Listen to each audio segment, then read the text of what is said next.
Welcome to the Making of Me podcast, where we explore the experience and decision that shape who we have become. My guest is Danielle Vandehei, founder, traveler, and the creators of Waterworld, floating classroom and ocean-based lifestyle experience for family.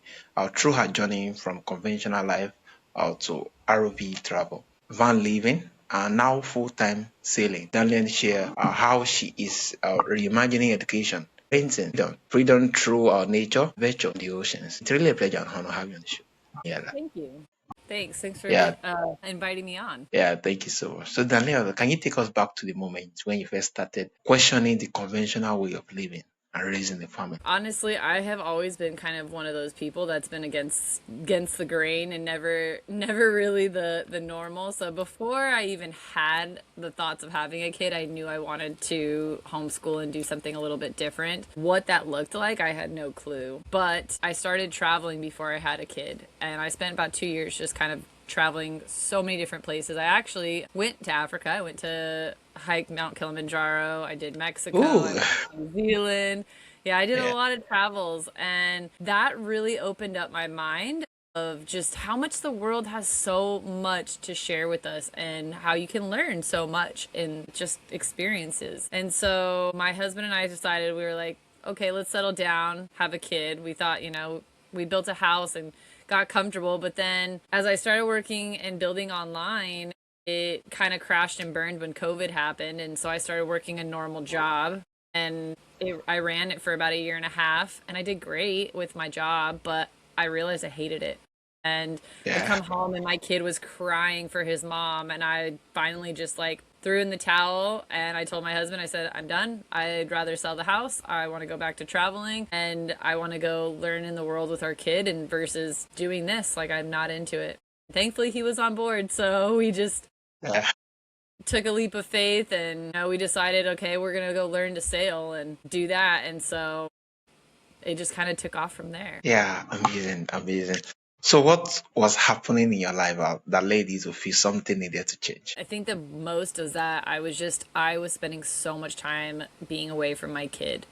Mm, Before I had him, I was so intentional about, for one, the whole pregnancy had to be intentional because for my husband and I had been together for already 10 years. So that was already the like start of like intending that, I want to spend time with this kid. I want to be with him. My health also was a big issue. So I had to really be intentional about that. And then when I had him and I started working, and I was at first doing good with my online business, it felt really good. And then when I had like a little crash and burn and like this little bit of a bump come up where I'm working and I'm going like, my job was the kind where I could take my kid into the office, but like most of my job was actually going to people's homes, cooking for them, and then coming home. And oh, it would vary whether or not I got paid because it was all direct sales. So I had to make a commission or I didn't. And so when you're constantly coming home, and I did pretty good on sales, but there were a lot of times where I didn't. And those days that I didn't, and I came home and it's like I've already put in 6 hours of cooking for somebody and doing something, and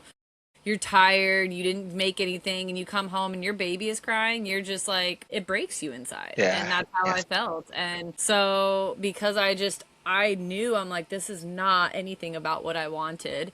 I decided, I was like, we need to make a change. And that was the biggest change for me, was like, I'm gonna let this job go. I'm gonna go back to figuring out myself online, and we're gonna sell the house and just everything in it and go for something different. yeah, yeah, amazing, amazing. So, what was the emotional or practical challenge of making such a drastic lifestyle shift with your family? It's an interesting one because it is a huge mindset shift. You have to really Mm, commit to yourself, and you have to also know that there are going to be other sacrifices along the way. It's funny because I constantly hear from people like, "Oh, your life looks so amazing. You're in the most beautiful places and this and that." I'm like, "Yeah, but I chose to get to this place."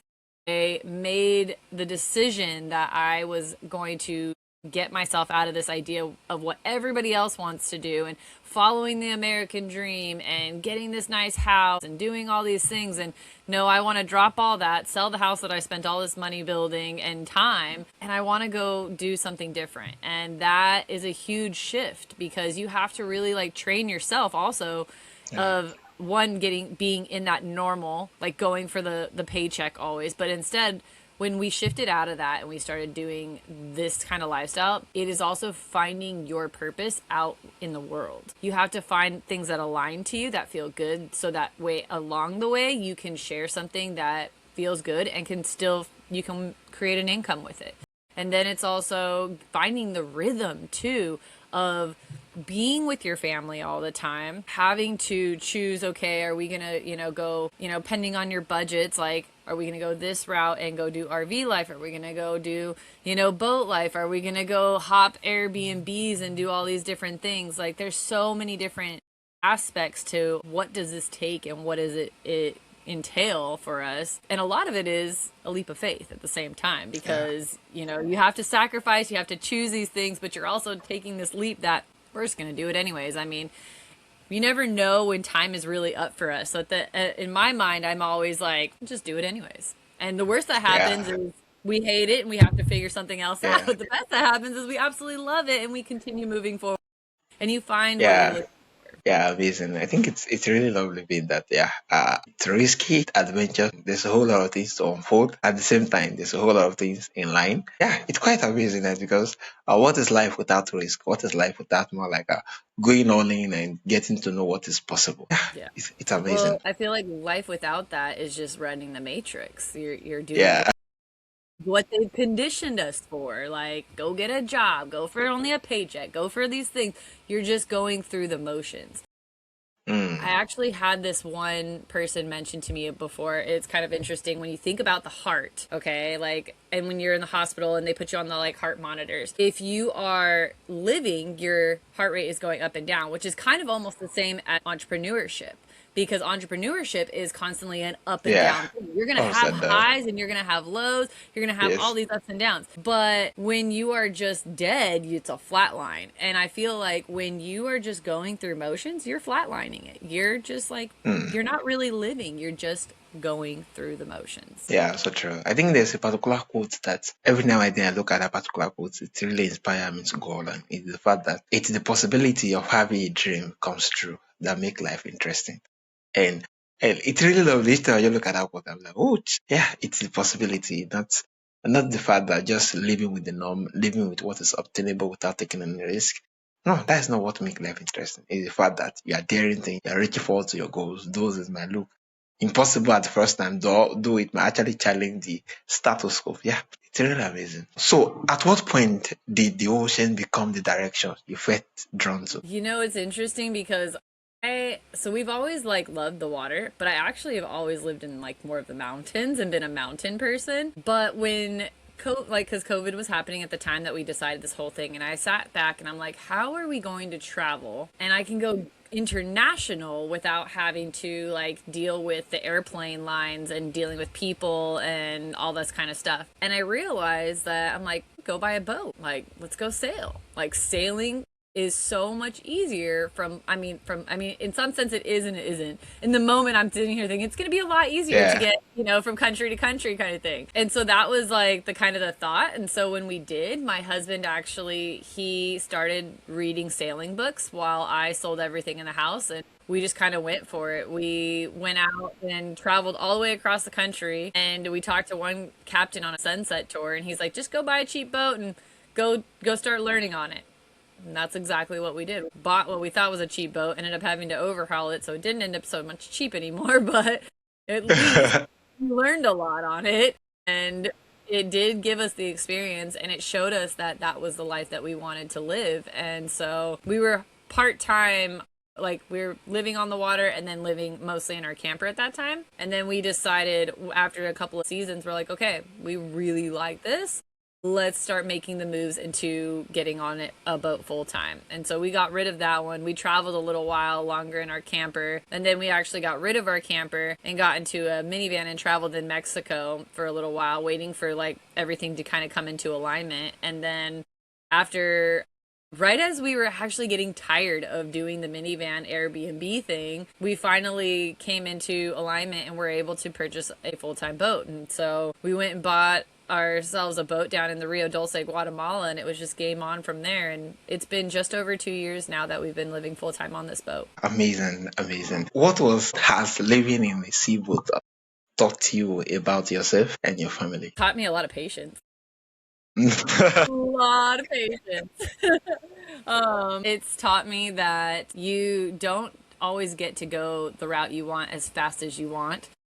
Mm, Because Mother Nature will tell you some days you are not going anywhere, or the wind is going this way and you should follow that instead. yeah, It's definitely given me different experiences as far as patience and just being conscious. It's also brought back a lot of nervous system regulation for us because being in nature all the time, it just like it brings you into this different realm. And you can even like you can go on the land, be out in the city or whatever, but when you come back to your boat, it's just this quiet, peaceful place and it just like re-regulates you. Even just like the feel of the ocean. Some people I laugh because they're like, oh, I just couldn't handle the feel of the ocean all the time. And truthfully, it brings me yeah, back to the mother womb, actually, like when I was swimming in the mother womb, because I'm like, you're just having this motion happen that sometimes, most of the time, it's very mellow and you just feel like a slight movement. But there are times, obviously, when the weather's not so nice and you might get a little tossed around. But yeah, it's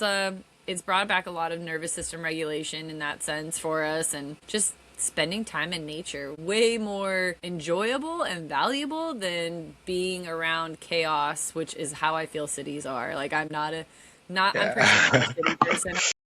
Cities yeah, make me uncomfortable. Getting in a car now even makes me uncomfortable. I was actually having a conversation with somebody the other day and we're like, you can go on a really big highway and be driving like 80 miles an hour past these people and your life could be over in seconds. People think that it's scary though if you go jump on a boat and you go sail from one place to the next. And I'm sitting here like, all I'm facing mother nature out there though. yeah, Instead of my boat like fully like, I mean, if you have a really bad boat and you don't take care of it, then yeah, I'd be a little more worried. But if you're somebody who's mechanically inclined and you have a decent boat, she's going to take care of you. And honestly, Mother Nature, still, if you listen to where the weather winds are and how it's kind of going, you will be okay. It's still a lot less risky than driving on a 8-lane highway at 80 miles an hour across. So yeah. I feel like it gives you different sense Yeah, of perspectives. it's really amazing. And just hearing you share stories, your stories and your experience, yeah, it just make me feel a little bit more like jealous, and I wish. Yeah, it's really amazing. Also, how has your son responded to being raised through or world schooling, and real world experience? He absolutely loves it and he has thrived so much. We started this when he was 3 and he is now 7. This kid has so much life experiences. He's learned how to navigate his way into making friends everywhere, friends that don't speak his language. And he's also learned different life skills, how to tie different knots, how to fillet a fish, how to go build his own fire, how to go catch Yeah, his own fish. He's learned so many things in the journey on land and off land, on the water, that it's just been so beautiful. And he's finding his passions, which was really the biggest thing to me. Like, I don't feel like going through the whole system and following a curriculum is the most important thing. I feel like finding your passions, the alignment for what feels good in your heart that you are enjoying, is the most. Obviously, yes, we need to know our ABCs and 1, 2, 3s, but that can be implemented in easier ways and not so like forced down our throats of all this excess stuff that is not going to really help us thrive the way that we want. yeah, Finding things amazing. that you enjoy, that's what it's about. And he's taken to it very well. Have you observed in your family since slowing down? We get along. Yeah, You know, you're spending time together. You get to feel more at ease. You're getting time to really just like do what fills your heart and soul more. Our family's just really started, like, we've thrived so much more. I mean, we've already being together, I feel, is so much better than having to rush off to work and send my kid to daycare or school or whatever it would be at this point, and barely getting a few hours. And then on top of it, we have the opportunity now to really help shape who our son becomes a lot more, versus like leaving it open to just everybody and anything.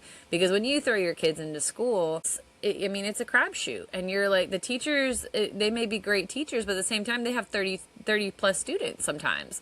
And that makes it difficult to spread your energy across that many children and hope that all of them are going to do amazing, and that to me, like, that's where with my son, we get to do a lot more one-on-one time. It definitely gets to sink in differently, and our bond is completely different than I've seen with some parents who don't spend as much time. I do feel very confident that when my son is older, he will know that he's extremely supported. He feels that he's going to have, he has the confidence he needs. He also knows that he doesn't have to rush out, and we are right here for him at the same time. And not that other parents don't, but it's just a different bond when you get to spend 24/7 with your kid mostly versus somebody who's only getting maybe 5 hours a day with your kid. Yeah. It's a Amazing. different. Yeah. Yeah, so true. Amazing. Amazing. So what were some of the biggest fear you had to overcome to live this way fully? It didn't work. It was not easy still. When we left, we actually sold everything, but the house wasn't sold yet. We left and we took off, and then my house took a year to sell. So we were sitting on a budget of whatever was happening with that. And of course, things came up. My motor in my truck dropped, so I had to buy a whole brand new truck on the process. That was not expected.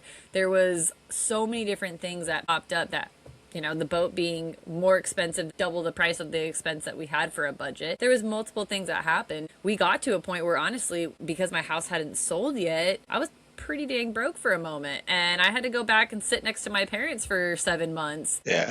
I was grateful. That's kind of where I'm like, that the chance of what you're doing is that things happen. But my husband got a job working for a little while. We did that again for a moment, did what we had to do. When the house sold, we moved back forward, and we kept working towards our businesses. I kept focusing on trying to find my alignment and getting where I wanted to go. And it's been a journey since then. I've been finding the alignment over the last few years and really honing in what I enjoy and what I can share with other people, and it's grown over that time. So Yeah. I think that to kind of give that idea to people, because the reality is things happen. I think that's always the biggest thing, is fear can stop us from doing anything. But if we just put our energy into the fact that it doesn't matter if things go wrong, we'll figure it out. I think that's the most important. Yeah. It doesn't matter. Even if things goes wrong. Yeah, we'll figure it out. Amazing. Amazing. So what inspired you to create Water World, and what problem does it solve? So it's interesting because I've actually been thinking about Waterworld for the last year because of me getting really heavy into the Worldschooling communities because of my son. I kept thinking about, what can we do that's different? What kind of experience do people need that's different? And there's a lot of different World School hubs that people have all over on land. There's nobody really who does too much of what we're doing as far as it. There's a sailing community or some sailing boat course that they'll take on teens and they'll teach them sailing. But what Waterworld is about is really bringing families into the experience who have an interest in boat life, who have an interest in marine life, those who want to, re-regulate themselves in the nature. So it's a mix of everything. It's a mix of healing. It's a mix of learning about the ocean, a mix of seeing what boat life can really look like and pulling some sails and trying some new life experiences, and really just getting yourself out there, out in the water, not just water and then jumping back on the land, but you're fully immersing yourself in the water because you're staying on a boat, and so it's a beautiful experience to just share with people. And that was really why we decided to kind of do this, was because we'd spent so much time living now on full-time on our boat that we just absolutely love it. And we're in this area right now in San Blas, Panama, where it is purely just islands.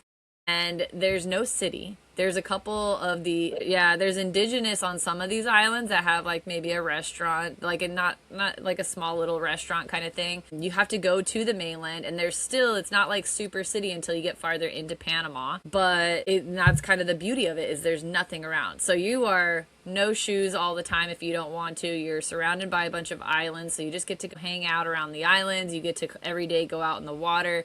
My husband just actually took off and he went to go swim and go spear hunt for a little while. not. Like there's just different things to go Yeah. do and like explore underwater, you know? And so that's kind of just the beautiful thing is you get a little bit of everything and you can re-regulate yourself just being in nature all the time, not having the city life all around you every day. So it's a different kind of experience. Yeah, amazing, amazing. So lastly, looking back, what has this journey taught you about freedom, parenting, and trust? Taught me to trust myself for sure. Mm, That it's okay that if we make mistakes, that you just have to know that your family is the most important thing, and spending the time where it's really needed is really truly important because mm. like I said earlier, we don't know when our time is up. Time could be up tomorrow for all we know. And so staying present, getting conscious, and also just like getting in that zone of what makes me happy, because that's also, I think, over the last year I've spent a lot of time, a lot of self-love practice in my own, because when I love myself I can love my family better and I can help others and do other things. And so that's been a huge thing, and you know I feel like that's been the biggest game shifting alignment for me in the last year.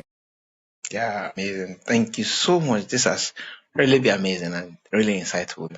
So, for my audience who would love to connect with you, reach out to you, either for coaching sections or the water world, reach out to you or consume some of your content the more. How can they reach out to you, and where's the best platform? So they can either find me on Facebook at Danielle Marie Vandehei, or I'm on Instagram at legacy_through motherhood. And if you want to check out our Waterworld adventures, we're at www.waterworldmicroexpeditions.com. Yeah, definitely. I'm going to add the link to the show notes for my audience to easily reach out. Yeah, thank you, Daniela. Your story is a reminder that life doesn't have to follow the feast script. The journey shows that stepping into nature, slowing down, and choosing a different path can transform not just how we live, but how we learn, connect, experience family itself. Yeah, it's really a pleasure and honor to have you on the show, Daniela. Thank you. I appreciate it.